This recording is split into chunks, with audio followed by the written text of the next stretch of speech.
ये कहानी सुनैना नाम की एक लड़की की है। कुछ ही दिन पहले सुनैना का ब्रेकअप हुआ था और तब से वो थोड़ी चुप चुप सी हो गई थी। सुनैना का सारा फोकस अपने काम पर था और इसीलिए वो देर रातों तक ऑफिस में काम करती रहती थी। वैलेंटाइंस डे पास आ रहा था और उसकी सारी फ्रेंड्स अपने बॉयफ्रेंड्स के साथ गोवा जाने वाले थे, पर सुनैना ने काम का बहाना करके उनको मना कर दिया। सुनैना थोड़ी उदास थी कि इस वैलेंटाइंस डे उसके पास कोई नहीं होगा।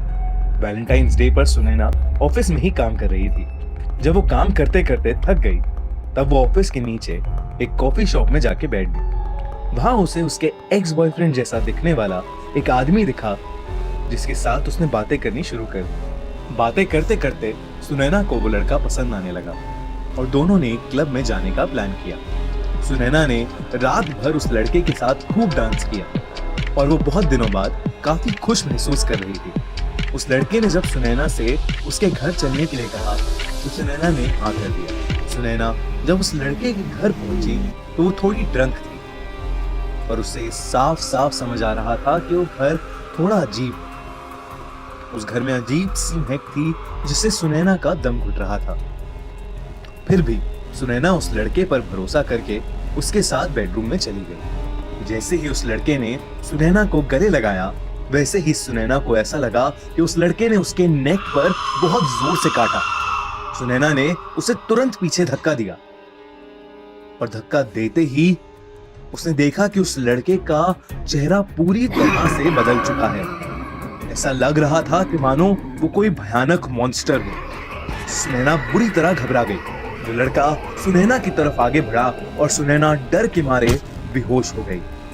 अगले दिन जब वो उठी तो वहां कोई नहीं था। पूरे घर का नक्शा बदला हुआ था। वो घर धूल मिट्टी से भरा हुआ था और ऐसा लग रहा था कि जैसे उस घर में सालों से कोई नहीं है।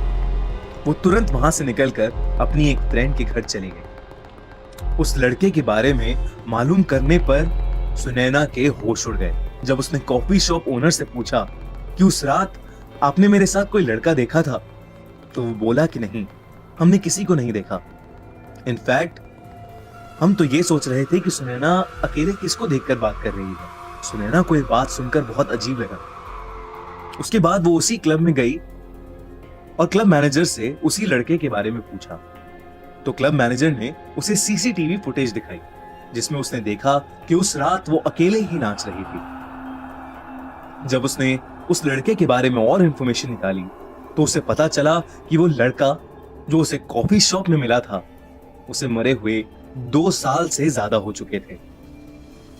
इस बात को सोचकर कि वैलेंटाइंस की पूरी रात वो जिस लड़के के साथ थी वो रियलिटी में एग्जिस्ट ही नहीं करता, वो पूरी तरह से सुन्न हो गई थी और उसके गले की चोट का निशान आज तक उसे उस भयानक एक्सपीरियंस की याद दिलाता रहता है।